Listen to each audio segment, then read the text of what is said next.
അപ്പോൾ നമ്മൾ കഴിഞ്ഞ ക്ലാസ്സിൽ പേജ് നമ്പർ നമ്മുടെ ടെക്സ്റ്റ് ബുക്കിൽ പേജ് നമ്പർ 117 ഒന്നാമത്തെയും രണ്ടാമത്തെയും ചോദ്യമാണ് ചെയ്ത് നിർത്തിയതല്ലേ. ഇനി നമുക്കതിലെ മൂന്നാമത്തെ ചോദ്യം എന്താണെന്ന് നോക്കാം. ഇവിടെ നമുക്ക് ഒരു ത്രികോണം, ആദ്യം ഒരു ത്രികോണം വരച്ചു, അതിൻ്റെ ഉള്ളിൽ ഏതെങ്കിലും ഒരു സ്ഥലത്ത് ഒരു പോയിന്റ് അടയാളപ്പെടുത്തുക. അപ്പോൾ ഇതാണ് നാം അടയാളപ്പെടുത്തിയ പോയിന്റ്. അതിനുശേഷം ഈ ത്രികോണത്തിൻ്റെ 3 മൂലകളും ഈ പോയിന്റുമായി യോജിപ്പിച്ചു. മനസ്സിലായല്ലോ? ഈ പോയിന്റും ഈ മൂലകളും തമ്മിൽ യോജിപ്പിച്ച ഈ വര കുറച്ചുകൂടി ഇങ്ങോട്ട് നീട്ടുന്നു. അതായത് ഈ വശത്തിൻ്റെ നമ്മൾ ഈ വരച്ച ഈ വരയുടെ നീളം എത്രയാണോ അതിൻ്റെ പകുതി കൂടി ഇങ്ങോട്ട് നീട്ടുന്നു. അതേപോലെ ഇതിൻ്റെ ഈ വരയുടെ നീളം എത്രയാണോ അതിൻ്റെ പകുതി കൂടി ഇങ്ങോട്ട് നീട്ടുന്നു. അതേ രൂപത്തിൽ തന്നെ ഇതിൻ്റെ പകുതി കൂടി ഇങ്ങോട്ട് നീട്ടുന്നു. മനസ്സിലായല്ലോ? ഇപ്പോൾ നമുക്ക് കിട്ടിയ ആ 3 പോയിന്റുകളും നാം തമ്മിൽ കൂട്ടി യോജിപ്പിച്ചു. ഇപ്പോൾ നമുക്ക് വേറൊരു ത്രികോണം കിട്ടി. അങ്ങനെ നമുക്ക് 2 ത്രികോണം. അപ്പോൾ ഇപ്പോൾ കിട്ടിയ നമുക്ക് ഈ വലിയ ത്രികോണം കിട്ടി അല്ലേ. ഈ വലിയ ത്രികോണത്തിൻ്റെ വശങ്ങൾ ചെറിയ ത്രികോണത്തിൻ്റെ വശങ്ങളുടെ 1.5 മടങ്ങാണ് എന്നാണ് നാം തെളിയിക്കേണ്ടത്. അപ്പോൾ നമുക്ക് നമ്മുടെ ആദ്യത്തെ ഈ ത്രികോണം, നാം വരച്ച ആദ്യത്തെ ത്രികോണത്തിന് പേര് കൊടുക്കാം എ ബി സി. അപ്പോൾ എ ബി സി എന്ന് പറയുന്ന ത്രികോണം, ആ ത്രികോണത്തിൻ്റെ ഉള്ളിൽ നമ്മൾ ഏതെങ്കിലും ഒരു പോയിന്റ് ഇട്ടു. ആ ഇട്ട പോയിന്റ് നമുക്ക് ഒ എന്ന് കൊടുക്കാം. പി ക്യു ആർ എന്ന് പേര് കൊടുത്തു. ഇനി നാം എന്താണ് തെളിയിക്കേണ്ടത്? ഈ വലിയ ത്രികോണത്തിൻ്റെ വശങ്ങൾ ഈ ചെറിയ ത്രികോണത്തിൻ്റെ വശങ്ങളുടെ 1.5 മടങ്ങാണ് എന്നാണ് നാം തെളിയിക്കേണ്ടത്. അപ്പോൾ നമുക്ക് നോക്കിയേ, ആദ്യം നമ്മൾ എന്ത് ചെയ്യാം?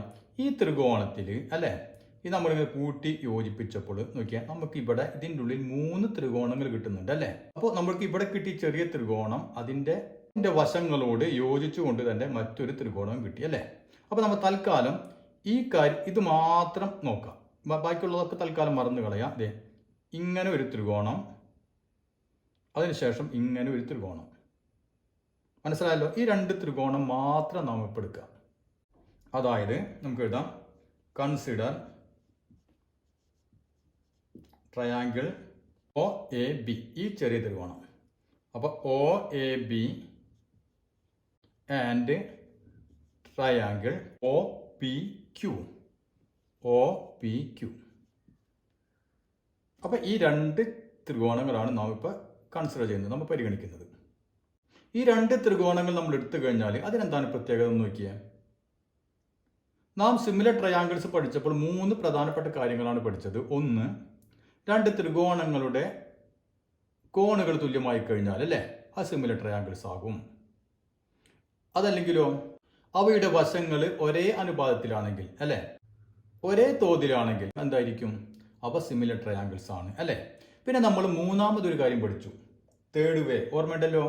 അതായത് ഒരു ത്രികോണത്തിൻ്റെ 2 വശങ്ങൾ ഒരേ തോതിലായിരിക്കുക, അതുപോലെ തന്നെ മൂന്നാമത്തെ വശം എന്താവുക? ഈക്വൽ ആവുക അല്ലേ. അങ്ങനെ ആയിക്കഴിഞ്ഞാൽ എന്തായിരിക്കും? അത് സിമിലർ ട്രയാങ്കിൾസ് ആണ്. ഓർമ്മയുണ്ടല്ലോ. ഇവിടെ ഈ ചെറിയ ത്രികോണം, ആ ത്രികോണത്തിൻ്റെ ഈ വശം എന്ത് ചെയ്തു? നമ്മൾ ഇങ്ങോട്ടെടുത്തു. എത്ര നീട്ടി? ഇതിൻ്റെ പകുതി നീട്ടി അല്ലേ. ഇപ്പോൾ നമ്മൾ 4 സെൻറ്റിമീറ്റർ ആണെന്ന് വിചാരിക്കാം. ഈ 4 സെൻറ്റിമീറ്റർ നമ്മൾ പിന്നെ ഇത് 2 സെൻറ്റിമീറ്റർ കൂടി നീട്ടി അല്ലേ, പകുതി കൂട്ടി. അപ്പോൾ 2 സെൻറ്റിമീറ്ററും കൂടി കൂട്ടിക്കഴിഞ്ഞാൽ നമുക്ക് 6 സെൻറ്റിമീറ്ററായി. അതായത് അതിൻ്റെ അർത്ഥം എന്താണ്? 4ൻ്റെ 1.5 മടങ്ങ് അല്ലേ, 1.5 ടൈംസ് 1.5 മടങ്ങാണ് ഈ 6. അതേ രൂപത്തിൽ തന്നെ ഈ ഒ ബി, ഈ നീളത്തിൻ്റെ 1.5 മടങ്ങാണ് ഒ ക്യു എന്ന് പറയുന്നത് അല്ലേ. അപ്പോൾ അതായത് ഈ 2 വശങ്ങൾ നാം എന്ത് ചെയ്തു? ഒരേ തോതിലാണ് വർദ്ധിപ്പിച്ചത്. പിന്നെയോ ഈ 2 കോണുകളുടെ ഇടയിലുള്ള കോൺ, ഈ കോൺ ഈ ചെറിയ ത്രികോണത്തിലും ഈ വലിയ ത്രികോണത്തിലും എന്താണ്? സെയിം കോൺ തന്നെയാണ് അല്ലേ. അതായത് ആ കോണിന് ഒരു വ്യത്യാസവും ഇല്ല. അപ്പോൾ അങ്ങനെയാണെങ്കിൽ എന്തായിരിക്കും? ഈ 2 ത്രികോണവും എന്തായിരിക്കും? സിമിലർ ട്രയാങ്കിൾ സദൃശ ത്രികോണങ്ങളായിരിക്കും. അപ്പോൾ അത്രയും വരെ നമുക്ക് എഴുതി വെക്കാം. Consider triangle O A B and triangle O P Q. O A ബിയും ഒ പി ക്യു കൺസിഡർ ചെയ്ത് കഴിഞ്ഞാൽ ഈ ഒ പി എന്ന് പറയുന്ന വശം ഒ പി ഈക്വൽ ടു എന്താണ്? ഒ എയുടെ 1.5 ഇരട്ടിയാണ് അല്ലേ. അതായത് 1.5 OA. അപ്പോൾ OP OAയുടെ 1.5 മടങ്ങ്. അതേപോലെ തന്നെ ഇനി ഈ വശം നോക്കിയേ, OQ, ഈ വലിയ ത്രികോണത്തിൻ്റെ ഈ വശം OQ ഏതിൻ്റെ 1.5 മടങ്ങാണ്? OBയുടെ 1.5 മടങ്ങ്. 1.5 ഇൻറ്റു OB. ഇനി ഈ ചെറിയ ത്രികോണത്തിൻ്റെ ഈ ആംഗിൾ അല്ലേ, ആംഗിൾ AOB എന്ന് പറഞ്ഞ് ആംഗിൾ എന്തിന് ഈക്വലാണ്? വലിയ ത്രികോണത്തിൻ്റെ POQ എന്ന് പറയുന്ന ആംഗിളിന് ഈക്വലാണ് അല്ലേ, സെയിം കോണാണ്. അപ്പോൾ ആംഗിൾ POQ അത് രണ്ടും സെയിം ആംഗിളാണ്. അങ്ങനെയാണെങ്കിൽ ഈ രണ്ട് ത്രികോണവും ട്രയാങ്കിൾ OABയും OPQയും എന്താണ്? സിമിലർ ട്രയാങ്കിൾസ് ആണ്. അപ്പോൾ നമുക്ക് എഴുതാം, so both are similar triangles.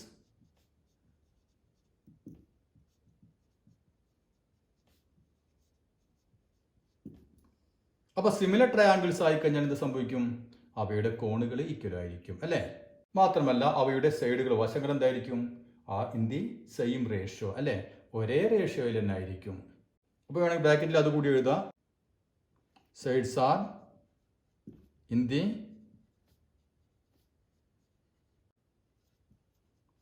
Same ratio. അപ്പോൾ വശങ്ങൾ ഒരേ അംശബന്ധത്തിലായിരിക്കും. ഇനി നമുക്ക് ഓരോ വശങ്ങൾ എങ്ങനെയാണെന്ന് നോക്കാം. ഈ വലിയ ത്രികോണത്തിന്റെ OP എന്ന് പറയുന്ന വശം OAയുടെ 1.5 മടങ്ങ് അല്ലേ. അപ്പോൾ നമുക്ക് എഴുതാം, since OP is equal to 1.5 OA. അതേപോലെ തന്നെ OQ ഈ വശം OBയുടെ 1.5 മടങ്ങ് അല്ലേ. OQ is equal to 1.5 into OBയുടെ 1.5 മടങ്ങ്. അങ്ങനെയാണെങ്കിൽ ഇതിൻ്റെ അടുത്ത വശം എന്താണ്? വലിയ ത്രികോണത്തിൻ്റെ PQ is equal to എന്ത് വരും? ABയുടെ 1.5 മടങ്ങ് തന്നെയായിരിക്കും. 1.5 ഇൻറ്റു AB. അപ്പോൾ ഈ ത്രികോണത്തിൻ്റെ ഈ PQ എന്ന് പറഞ്ഞ വശം ABയുടെ 1.5 മടങ്ങ് അല്ലേ. അതേ രൂപത്തിൽ തന്നെ ഈ QR എന്ന് പറഞ്ഞ വശത്തിൻ്റെ 1.5 മടങ്ങായിരിക്കും BCയുടെ 1.5 മടങ്ങായിരിക്കും. അതുപോലെ ACയുടെ 1.5 മടങ്ങായിരിക്കും PR. അത് നമ്മളിനി വിശദമായിട്ട് എഴുതണ്ട, എന്തെന്ന് എഴുതാൻ മതി? സിമിലർലി ഇതേ രൂപത്തിൽ തന്നെ QR ഈ വലിയ വശം QR is equal to 1.5 BC. BCയുടെ 1.5 മടങ്ങായിരിക്കും. അതുപോലെ തന്നെ അടുത്ത വശം ഏതാണ്? PR is equal to ഏതിൻ്റെ 1.5 മടങ്ങായിരിക്കും? ACയുടെ 1.5 മടങ്ങ്. അപ്പോൾ നമ്മൾ ഇത് പ്രൂവ് ചെയ്തു. അപ്പോൾ അതിനുശേഷം എന്ത് എഴുതാം നമുക്ക്?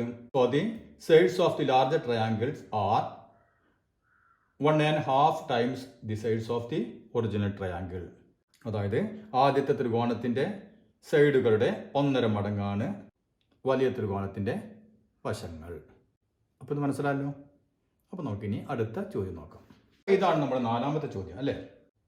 ഇവിടെ ഒരു ക്വാഡ്രിലാറ്ററൽ, അതായത് ഒരു ചതുർഭുജം. ഇതാണ് ഒരു ചതുർഭുജം. അതിൻ്റെ അകത്ത് നാം ഒരു പോയിന്റ് അടയാളപ്പെടുത്തി നേരത്തെ ചെയ്ത അതേ രൂപത്തിൽ തന്നെ. അതിനുശേഷം ഈ ചതുർഭുജത്തിലെ 4 മൂലകളും ഈ പോയിന്റും തമ്മിൽ നമ്മൾ എന്ത് ചെയ്തു? കൂട്ടി യോജിപ്പിച്ചു. പിന്നെ നമ്മൾ ഈ വര പുറത്തേക്ക് നീട്ടി. അതേപോലെ തന്നെ ഈ വരയും എന്ത് ചെയ്തു? ഇങ്ങോട്ട് നീട്ടി. ഇതും ഇങ്ങോട്ട് നീട്ടി, ഇതും ഇങ്ങോട്ട് നീട്ടി, പുറത്തേക്ക് നീട്ടി. അതെല്ലാം എന്താണ്? ഒരേ തോതിലാണ്, ഒരേ സ്കെയിൽ ഫാക്ടറിലാണ്.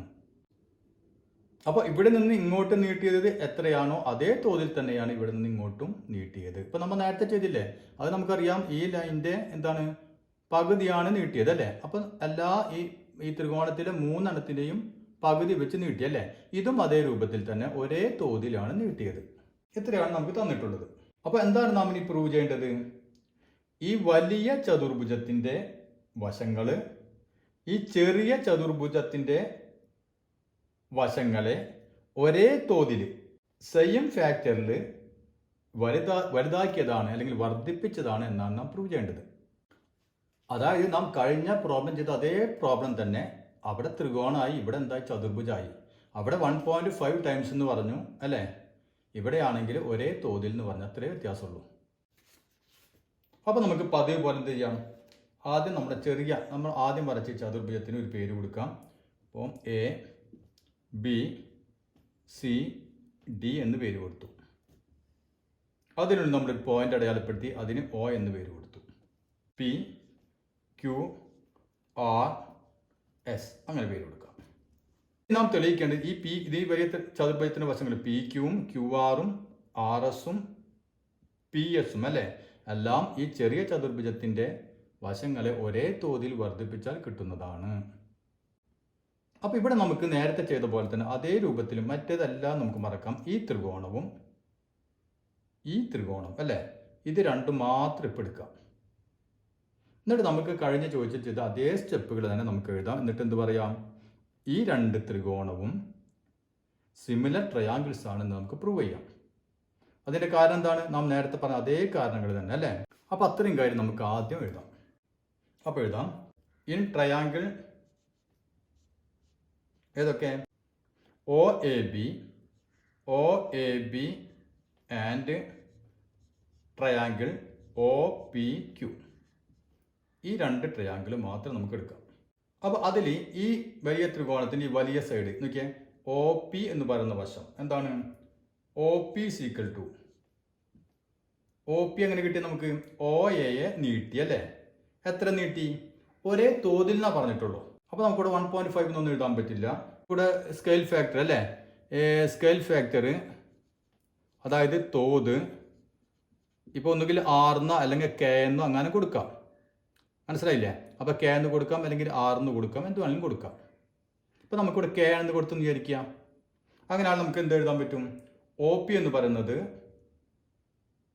ഒ എ അല്ലേ, ഒ എയെ കെ കൊണ്ട് ഗുണിച്ചാൽ കിട്ടും അല്ലേ. അപ്പോൾ O P is equal to K into O A. അതേപോലെ തന്നെ O Q equal to K into O B അല്ലേ, ഒ ബിയെ കെ കൊണ്ട് ഗുണിച്ചാൽ അതാണ് നമ്മുടെ സ്കെയിൽ ഫാക്ടർ. അപ്പോൾ രണ്ട് വശങ്ങളുടെ കാര്യം കഴിഞ്ഞു. ഇനി അതിനിടയിലുള്ള കോണ് രണ്ടും ഈക്വൽ ആണ് അല്ലേ, രണ്ട് ത്രികോണത്തിൻ്റെയും. അപ്പോൾ angle A O B is equal to angle P O Q, ഈ ആംഗിളും ഈ വലിയ ത്രികോണത്തിൻ്റെ ഈ ആംഗിളും സെയിം ആംഗിളാണ് അല്ലേ. അപ്പോൾ ഇവ തമ്മിൽ തുല്യമാണ്. അതുകൊണ്ട് എന്ത് വരും, ഈ രണ്ട് ട്രയാങ്കിൾസും സിമിലർ ട്രയാങ്കിൾസ് ആണ്. അപ്പോൾ so both are similar triangles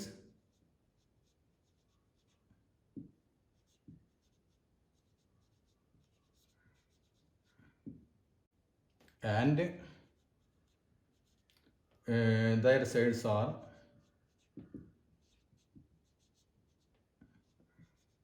in the same ratio.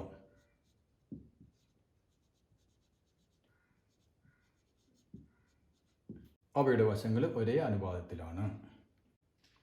അപ്പോൾ അവയുടെ വശങ്ങൾ ഏതൊക്കെയാണ്, വലിയ ത്രികോണത്തിൻ്റെ വശം ഒന്ന് ഒ പി അല്ലേ.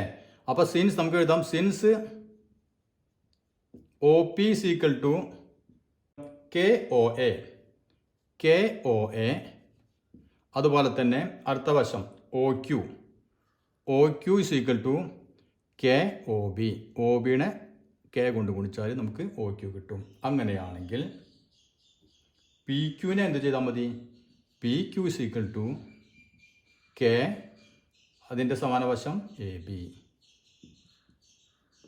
അപ്പോൾ നമുക്ക് പി ക്യു കിട്ടണമെങ്കിൽ, വലിയ ചതുർഭുജത്തിൻ്റെ ഈ പി ക്യു എന്ന് പറഞ്ഞ വശം കിട്ടണമെങ്കിൽ നാം എന്ത് ചെയ്താൽ മതി, എ ബിയെ ചെറിയ ചതുർഭുജത്തിൻ്റെ എ ബി എന്ന് പറഞ്ഞ വശത്തെ കെ കൊണ്ട്, അതായത് സ്കെയിൽ ഫാക്ടർ കെ ആണ്, കെ കൊണ്ട് ഗുണിച്ചാൽ മതി അല്ലേ. അതേ രൂപത്തിൽ നമുക്ക് ഏതിനെ കിട്ടും, ക്യു ആറിനെയും കിട്ടും. ക്യു ആർ എന്ത് വേണം, ബി സിയെ കെ കൊണ്ട് ഗുണിച്ചാൽ ക്യു ആർ കിട്ടും. പിന്നെയോ എസ് ആർ എങ്ങനെ കിട്ടും, ഡി സിയെ കെ കൊണ്ട് ഗുണിച്ചാൽ എസ് ആർ കിട്ടും. അതുപോലെ എ ഡിയെ കെ കൊണ്ട് ഗുണിച്ചു കഴിഞ്ഞാൽ പി എസ് എന്ന് പറയുന്ന വശവും കിട്ടും. അപ്പോൾ അത് നമ്മൾ ഓരോന്ന് ഇതേപോലെ എഴുതണ്ട, നമുക്ക് എഴുതിയാൽ മതി സിമിലർലി, അതേ രൂപത്തിൽ തന്നെ. അപ്പോൾ ഇതേ രൂപത്തിൽ similarly Q R is equal to K into B C. അതുപോലെ തന്നെ അടുത്ത വശം S R is equal to K into D C. And അടുത്ത വശം ഏതാണ്, പി എസ് അല്ലേ, P S is equal to K into A D. അപ്പോൾ നമ്മുടെ ആദ്യത്തെ ചോദ്യത്തിന് ഉത്തരമായി അല്ലേ. ഈ ചെറിയ ചതുർഭുജത്തിൻ്റെ എല്ലാ വശങ്ങളെയും നാം എന്തുകൊണ്ട് ഗുണിച്ചാൽ മതി? കെ കൊണ്ട് ഗുണിച്ചു കഴിഞ്ഞാൽ ഈ വലിയ ചതുർഭുജത്തിൻ്റെ വശങ്ങൾ കിട്ടും. അപ്പം നമുക്ക് അതിൻ്റെ ഇടയിൽ എന്തെഴുതാം? So the sides of two quadrilaterals are scaled by the same factor. അതായത് ചെറിയ ചതുർഭുജത്തിൻ്റെ വശങ്ങളെ ഒരേ തോതിൽ വലുതാക്കിയതാണ് വലിയ ചതുർഭുജത്തിൻ്റെ വശങ്ങൾ. അത്രയും എഴുതാം. ഇനി നമുക്ക് അതിൽ മറ്റൊരു ചോദ്യം കൂടി ഉണ്ടല്ലോ. എന്താണ് ചോദ്യം? ഈ രണ്ട് കോർഡിലേറ്ററുകളുടെയും ആംഗിളുകൾ തുല്യമാണ് എന്ന് നാം പ്രൂവ് ചെയ്യണം. അതായത് ഇപ്പോൾ ഈ ചതുർഭുജം അതിൻ്റെ ഇപ്പോൾ നമ്മൾ ഈ ആംഗിൾ എടുക്കുകയാണ്, ഈ ആംഗിളും ഇപ്പോൾ ഈ വലിയ ചതുർഭുജം അതിൻ്റെ ഈ ആംഗിളും ഈക്വൽ ആണെന്ന് പ്രൂവ് ചെയ്യണം. അതേപോലെ തന്നെ ഈ ആംഗിളും ഈക്വൽ ആണെന്ന് പ്രൂവ് ചെയ്യണം. അതേപോലെ ഇങ്ങനെ. അപ്പോൾ നമുക്കൊരു പണി ചെയ്യാം. ഇപ്പോൾ എടുത്ത അതേ ട്രയാങ്കിളുകൾ, അതേ ത്രികോണങ്ങൾ തന്നെ നമ്മൾ പരിഗണിച്ചാൽ മതി. ഈ രണ്ട് ത്രികോണങ്ങൾ തന്നെ എടുക്കുക. അത് രണ്ടും എന്താണെന്ന് നമ്മൾ പറഞ്ഞിട്ടുണ്ട്? സിമിലർ ട്രയാങ്കിൾസ് ആണ് നമ്മൾ ഓൾറെഡി പറഞ്ഞിട്ടുണ്ട് അല്ലേ. അപ്പോൾ അവിടെ നമുക്ക് തുടങ്ങാം. സിമിലർ ട്രയാങ്കിൾസുകളാണെങ്കിൽ അവയുടെ ആംഗിളുകൾ എന്തായിരിക്കും? തുല്യമായിരിക്കും അല്ലേ. അപ്പോൾ നമുക്ക് ആദ്യം അത് എഴുതി വെക്കാം. Since triangle O A B, നമ്മൾ നേരത്തെ എടുത്ത അതേ ത്രികോണങ്ങൾ തന്നെ, triangle O A B and triangle O P Q are similar. അവ സിമിലർ ആയതുകൊണ്ട്, അവ സിമിലർ ട്രയാങ്കിൾസ് ആയതുകൊണ്ട് നമുക്കെന്ത് പറയാം? അവയുടെ ആംഗിളുകൾ ഈക്വൽ ആണെന്ന് പറയാം അല്ലേ. അപ്പോൾ നമുക്ക് ഈ രണ്ട് ത്രികോണങ്ങളും സിമിലർ ആയതുകൊണ്ട് ഇനി നമുക്ക് എന്താണ് ആവശ്യം? ഈ ചതുർഭുജത്തിലെ അല്ലേ ഈ ആംഗിളുകൾ തുല്യമാണെന്നാണ് തെളിയിക്കേണ്ടത്. അപ്പോൾ നമുക്ക് നോക്കിയാൽ ഇപ്പോൾ നമ്മൾ ഈ ആംഗിളാണ് പരിഗണിക്കുന്നത് വിചാരിക്കുക. ഈ ചെറിയ ചതുർഭുജത്തിലെ, അങ്ങനെയാണെങ്കിൽ വലിയ ചതുർഭുജത്തിലെ ഈ ആംഗിളും. അപ്പോൾ ഈ ആംഗിൾ എന്ന് പറഞ്ഞാൽ ഏതൊക്കെയാണ്? ഈ ത്രികോണത്തിലെ ഈ ചെറിയ ആംഗിളും അതുപോലെ ഈ ത്രികോണത്തിലെ ചെറിയ ആംഗിളും കൂടി കൂട്ടിക്കഴിഞ്ഞാലാണ് ചതുർഭുജത്തിലെ ആംഗിൾ ആവുന്നത്. അതേ രൂപത്തിൽ തന്നെ ഈ ചതുർഭുജത്തിലെ ആംഗിൾ എന്ന് പറയുന്നത് ഈ ത്രികോണത്തിലെ ഈ ആംഗിളും അല്ലേ, അതുപോലെ ഈ ത്രികോണത്തിലെ ഈ ആംഗിളും. അപ്പോൾ നമുക്ക് ആ ആംഗിളുകൾ മാത്രം അങ്ങ് എടുക്കാം. അപ്പോൾ മറ്റൊന്നും നമ്മൾ തൽക്കാലം എടുക്കേണ്ട കാര്യമില്ല. അപ്പോൾ നമുക്ക് ഈ രണ്ട് ത്രികോണങ്ങളിൽ ഈ ആംഗിൾ ആവശ്യമുണ്ട് അല്ലേ. അതായത് ഒ ബി എ എന്ന് പറയുന്ന ആംഗിൾ ആവശ്യമുണ്ട്. അപ്പോൾ നമുക്ക് ആംഗിൾ ഒ ബി എ അതെന്തിന് ഈക്വലാണ്? ഒ ബി എ എന്തിന് ഈക്വലാണ്? ഒ ക്യു പിക്ക് ഈക്വലാണ് അല്ലേ. അപ്പോൾ ആംഗിൾ ഒ ക്യു പിക്ക് ഈക്വലാണ് അല്ലേ. അപ്പോൾ നമുക്ക് ആവശ്യമുള്ള ആംഗിളുകൾ മാത്രം എടുത്താൽ മതി. അപ്പോൾ ഈ ആംഗിൾ കിട്ടി. ഇനി നമുക്ക് ഇതും കൂടിയും കിട്ടണം അല്ലേ. എന്നാലും നമുക്കിത് മൊത്തം എന്താവുള്ളൂ? ഈ ചതുർഭുജത്തിൻ്റെ ആംഗിൾ ആവുള്ളൂ. അപ്പോൾ നമുക്ക് ഈ രണ്ട് ത്രികോണങ്ങളും നമുക്കറിയാം സിമിലർ ട്രയാങ്കിൾസ് ആണ് അല്ലേ. അപ്പോൾ അതൊന്ന് എഴുതാം. Similarly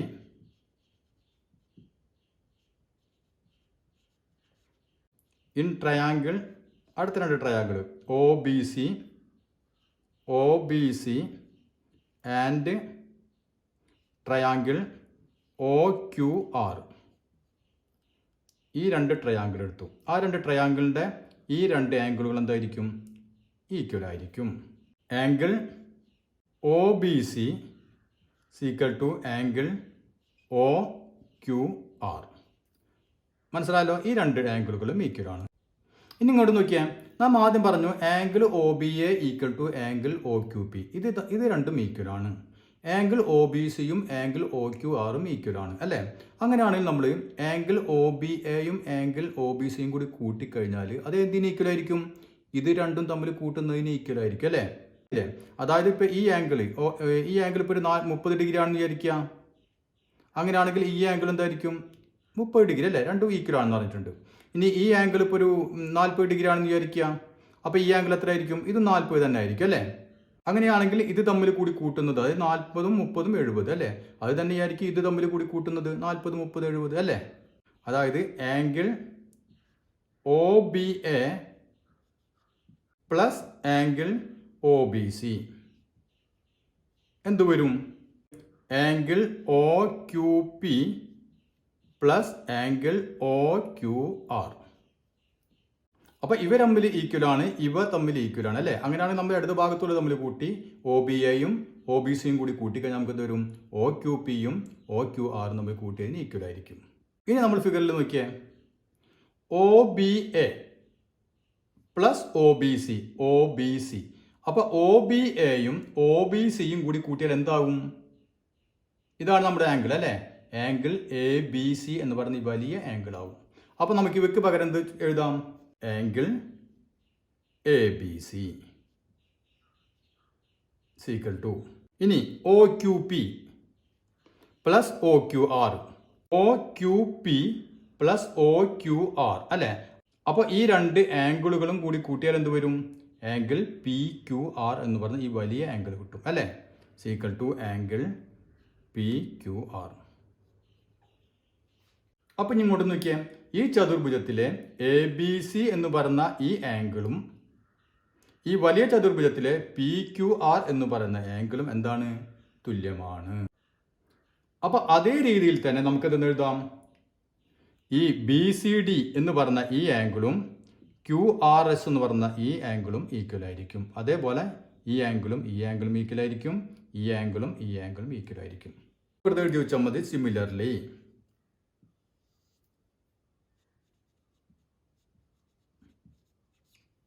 angle B C D അല്ലേ? Angle B C D is equal to angle Q R S.